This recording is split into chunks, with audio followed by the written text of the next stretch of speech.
Bonjour, donc aujourd'hui je vais vous parler récolte. Moi je fonctionne très simplement, je fonctionne au cadre. Alors c'est pas si simple que ça parce que mes cadres individuellement ont du miel certes, mais ils ont encore les abeilles. Donc chaque cadre est balayé soigneusement pour enlever les abeilles. Une fois qu'il n'y a plus d'abeilles, je mets mon cadre plein de miel dans une hausse vide et je continue ainsi de suite. Ça peut être long et les abeilles finissent forcément par s'énerver et être agressives. Donc c'est pas, il faut bien choisir son heure. Et sa journée, et, enfin voilà. Mais c'est la méthode que je préfère parce que nous allons voir ensuite la méthode aux chasse-abeilles et ça peut être assez fastidieux quand on est toute seule. La récolte aux chasse-abeilles nécessite de venir 2 fois. Une première fois la veille pour poser le chasse-abeilles, voilà, sous la hausse qu'on veut récolter.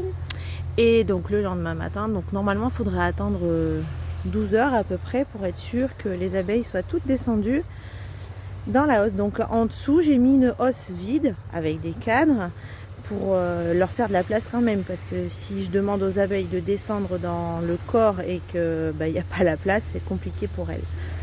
Voilà, donc là on va voir si ça a fonctionné. Écoutez, c'est plutôt pas mal hein, du coup. Voilà, il m'en reste quelques-unes, mais en fait c'est vraiment rien. Donc c'est parfait, on va pouvoir récupérer la hausse et l'emmener à l'extraction. Pour cette année, du coup, j'aurai extrait mon miel de printemps avec les 2 méthodes. 4 hausses au cadre, individuellement, et une hausse au chasse-abeilles. Finalement, les 2 méthodes sont pas mal et à vous de choisir celle qui vous va le mieux. Si vous voulez plus d'astuces, je vous invite à me suivre sur Instagram au nom de Les Abeilles de Marie ou Violette Marie, vous me retrouverez comme ça facilement. Au revoir!